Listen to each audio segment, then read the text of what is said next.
നമസ്കാരം. ഇന്നത്തെ ക്ലാസ്സിൽ നമ്മൾ ഡിസ്കസ് ചെയ്യുന്നത് അബ്രഹാം മാസ്ലോൻ്റെ ഹൈറാർക്കിക്കൽ ഓർഡർ ഓഫ് നീഡ്സ് ആണ്. അതായത് ആവശ്യകതകളുടെ ശ്രേണി. 1943 a theory of human motivation എന്ന പ്രബന്ധത്തിലാണ് ഈ ഹൈറാർക്കി ഓഫ് നീഡ്സിനെ കുറിച്ചിട്ട് അദ്ദേഹം പറഞ്ഞിട്ടുള്ളത്. അബ്രഹാം മാസ്ലോയുടെ നീഡ്സ് ഏതൊക്കെയാണ്? നീഡ്സ് ഫിസിക്കൽ നീഡ്സ് അല്ലെങ്കിൽ physiological needs, safety and security needs, love and belongingness, self esteem and self actualisation. ഇത്രയാണ് എന്തിലുള്ളത്? അബ്രഹാം മാസ്ലോയുടെ ഹൈറാർക്കി ഓഫ് നീഡ്സിൽ ഉള്ളത്. 5 നീഡ്സാണ് ഉള്ളത്.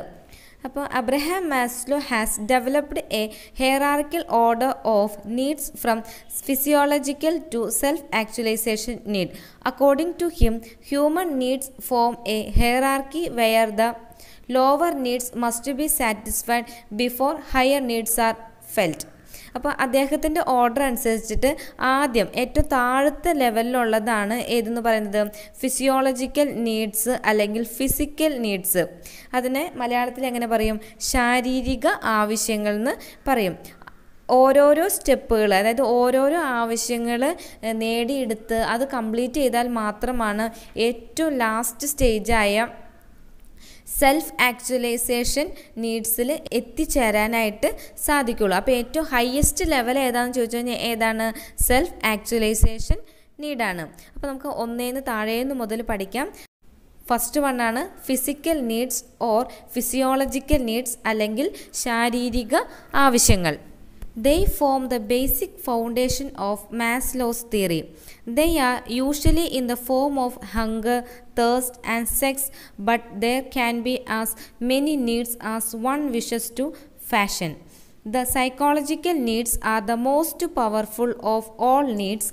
If they remain unsatisfied, the organism is dominated by them and all other needs go in the background. When they are satisfied, higher needs emerge and they predominate. അതായത് എന്താണ്? Abraham മാസ്ലോൻ്റെ നീഡ്സിൽ first നീഡാണ് psychological needs.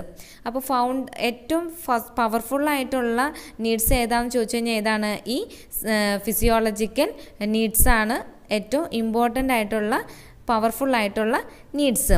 അപ്പോൾ ഇതിനകത്താണ് എന്ത് പറയുന്നത്? Hunger, thirst, sex, ഈ കാര്യങ്ങളെല്ലാം വരുന്നത് ഈ ഫിസിയോളജിക്കൽ നീഡ്സിലാണ്. അതായത് ഈ വിശപ്പ്, ദാഹം, സെക്സ് ഇതെല്ലാം സാറ്റിസ്ഫൈ ചെയ്താൽ മാത്രമാണ് അടുത്ത ലെവലിലേക്ക് പോവുള്ളൂ. അപ്പോൾ അടുത്ത ലെവൽ ഏതാണ്? The safety needs.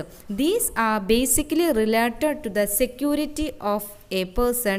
They are most readily observable in the child because of his relative helplessness and dependence on adult. Parental quarrels and threats of separation and particularly harmful to the child's sense of security and well-being. At adult level, the individual seeks safety by establishing bank account, building a home and finding a job with an assurance. ഈ safety നീഡ്സിൽ എന്താണ് പറയുന്നത്?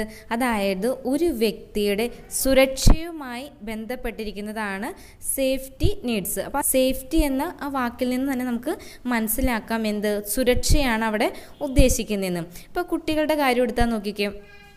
കുട്ടികൾ എപ്പോഴും ആരെ ആശ്രയിച്ചിട്ടാണ് ഇരിക്കുന്നത്? മുതിർന്നവരെ ആശ്രയിച്ചിട്ടാണ് ഇരിക്കുന്നത്. ഇപ്പോൾ രക്ഷാകർത്താക്കൾ വഴക്കിടലും അതുപോലെ തന്നെ വേർപിരിയലൊക്കെ ആണെങ്കിൽ അവിടെ കുട്ടികളുടെ മാനസികാവസ്ഥ എന്തായിരിക്കും? കുട്ടികൾക്ക് അവിടെ സുരക്ഷിതത്വം ഇല്ലാത്ത ഒരു അവസ്ഥയാണ് ഫീൽ ചെയ്യുക. അതാണ് കുട്ടികളുടെ കാര്യത്തിൽ.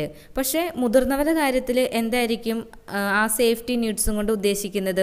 അവരുടെ ബാങ്ക് അക്കൗണ്ട്, അതായത് അക്കൗണ്ടിൽ പൈസ ഉണ്ടോ, ഒരു വീട് പണിയണം, ഒരു ജോലി കണ്ടെത്തണം, ഇതൊക്കെ ആയിരിക്കും. ഇതിലൂടെ സുരക്ഷ നേടുന്നതായിരിക്കും എന്തെന്ന് പറയുന്നത് അഡൽട്ട് അല്ലെങ്കിൽ മുതിർന്നവരുടെ സേഫ്റ്റി നീഡ്സിൽ വരുന്നത്. ഇനി അടുത്ത നീഡ്സാണ് needs for love and belongingness. Love and belongingness എന്ന് പറയുമ്പോൾ ഏതാണ്? സ്നേഹസംബന്ധമായ ആവശ്യങ്ങൾ. അതാണ് ലവ് ആൻഡ് ബിലോങ്ങിങ്നെസ്സിൽ വരുന്നത്.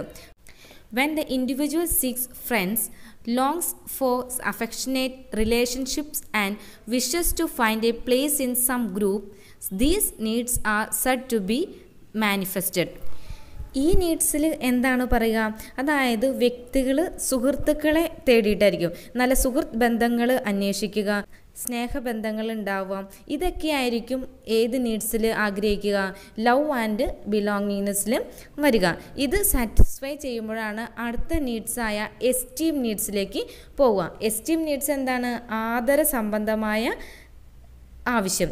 അപ്പോൾ ആദര സംബന്ധമായ ആവശ്യം എന്താണെന്ന് നമുക്കൊന്ന് നോക്കാം. These are represented in needs for real self-respect and also a need for the esteem or recognition of others. These are two types of esteem needs: the desire for strength, achievement, confidence; the desire for reputation, prestige, importance, attention and appreciation. Lack of satisfaction of these needs result in discouragement, feelings of inferiority and inadequacy. അപ്പോൾ ഈ esteem needs എന്ന് പറഞ്ഞാൽ നമ്മൾ പറഞ്ഞു ആദര സംബന്ധമായ ആവശ്യങ്ങളാണെന്ന് പറഞ്ഞു. ഇതിനകത്ത് രണ്ട് കാറ്റഗറി ഉണ്ട്. ഏതൊക്കെയാണ്? Desire for strength, desire for സ്ട്രെങ്ത്തും desire for reputation. Desire for സ്ട്രെങ്ത്തിൽ വന്നതാണ് അച്ചീവ്മെൻറ്റും കോൺഫിഡൻസും. അതുപോലെ തന്നെ ഡിസയർ ഫോർ റെപ്യൂട്ടേഷനിൽ വരുന്നതാണ് prestige, importance, attention and appreciation. അപ്പോൾ ഇതിൻ്റെ എല്ലാം കുറവ് സംഭവിച്ചു കഴിഞ്ഞാൽ എന്ത് സംഭവിക്കും? ജീവിതത്തിൽ നിരാശയായിരിക്കും അനുഭവപ്പെടുക. ഒന്നുകൂടി ഒന്ന് ക്ലിയർ ആയിട്ട് പറഞ്ഞു കഴിഞ്ഞാൽ എസ്റ്റീം നീഡ്സ് എന്ന് പറയുമ്പോൾ തന്നെ അവിടെ മലയാളം വാക്ക് ഏതാണ്? ആദരമാണ്. അപ്പോൾ എന്ത് ചെയ്യണം? അവിടെ എന്താണ് ചിന്തിക്കേണ്ടത്? മറ്റുള്ളവർ നമ്മളെ ആദരിക്കണം അല്ലെങ്കിൽ ബഹുമാനിക്കണം. ആ ഒരു ആവശ്യകതയാണ് ഏത് നീഡ്സിൽ വരുന്നത്? എസ്റ്റീം നീഡ്സിൽ വരുന്നത്. അപ്പോൾ ഈ ഒരു ആവശ്യം, അതായത് പ്രശസ്തി, അന്തസ്സ്, അതുപോലെ തന്നെ ആത്മവിശ്വാസം, ബഹുമാനം കിട്ടായ്ക, ഇതെല്ലാം തന്നെ കിട്ടാതെ വരുമ്പോൾ എന്ത് സംഭവിക്കും? നമുക്ക് അപകർഷത വരും. അതുപോലെ തന്നെ നമ്മുടെ വികാരങ്ങളെ നിരുത്സാഹപ്പെടുത്തുന്ന ഒരു അവസ്ഥയിലേക്ക് എത്തിപ്പെടും. അപ്പോൾ ഈ ഒരു എസ്റ്റീം നീഡ്സ് കംപ്ലീറ്റ് ചെയ്താൽ മാത്രമാണ് അടുത്ത നീഡായ ഏത് സെൽഫ് ആക്ച്വലൈസേഷൻ നീഡിലേക്ക് എത്താനായിട്ട് സാധിക്കുള്ളൂ.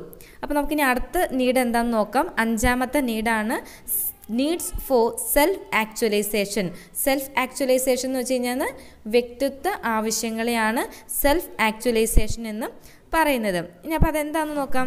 Self actualization means to fulfil one's individual nature in all aspects, being what one can be. The person who is talented in music experience tension if he does not attain perfection. ഇവിടെ എന്താണ് ഉദ്ദേശിക്കുന്നത്? Self actualization മാസ്ലോൻ്റെ ഹയറാർക്കിയിലെ ഏറ്റവും highest ആയിട്ടുള്ള നീഡാണ് self actualization അഥവാ വ്യക്തിത്വ ആവശ്യങ്ങളും. അപ്പോൾ ഇവിടെ വരുന്നത് ഒരു വ്യക്തിയുടെ എല്ലാ ആവശ്യങ്ങളും നിറവേറ്റുക എന്നുള്ളതാണ് എന്തിൽ വരുന്നത്? സെൽഫ് ആക്ച്വലൈസേഷനിലും വരുന്നത്.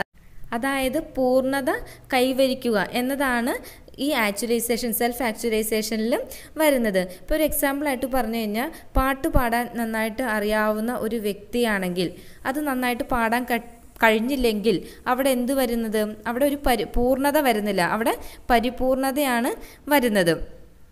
അപ്പോൾ ഇത്രയാണ് എന്തെന്ന് പറയുന്നത് അബ്രഹാം മാസ്ലോൻ്റെ ഹയറാർക്കി ഓഫ് നീഡ്സിൽ വരുന്നത്. ഇനി നമുക്ക് ആ പിരമിഡൽ സ്ട്രക്ചർ വെച്ചിട്ട് ഒന്ന് പഠിക്കാം. അപ്പോൾ കൂട്ടുകാർക്ക് കുറച്ചുകൂടി നന്നായിട്ട് മനസ്സിലാവും. കാരണം അത്രയ്ക്ക് ഇമ്പോർട്ടൻ്റ് ആയിട്ടുള്ള ടോപ്പിക് ആയതുകൊണ്ടാണ് ഒന്നുകൂടി ഒന്ന് എക്സ്പ്ലെയിൻ ചെയ്യുന്നത്.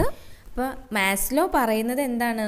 ഒരു കുട്ടിയുടെ ഉള്ളിൽ മോട്ടിവേഷൻ ഉണ്ടാവണമെങ്കിൽ ഈ നീഡ്സ് എല്ലാം തന്നെ എന്താവണം? ക്വാളിഫൈ ചെയ്താൽ മാത്രമാണ് ഒരു കുട്ടിയിൽ മോട്ടിവേഷൻ ഉണ്ടാവുള്ളൂ.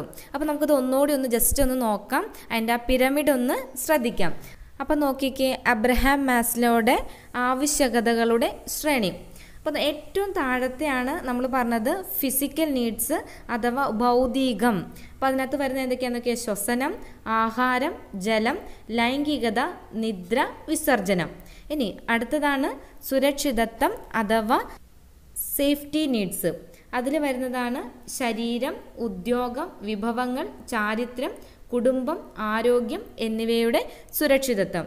ഇനി അടുത്തതാണ് സ്നേഹബന്ധങ്ങൾ. സ്നേഹബന്ധങ്ങൾ എന്ന് വെച്ച് കഴിഞ്ഞാൽ ലവ് ആൻഡ് ബിലോങ്ങിങ്നെസ്.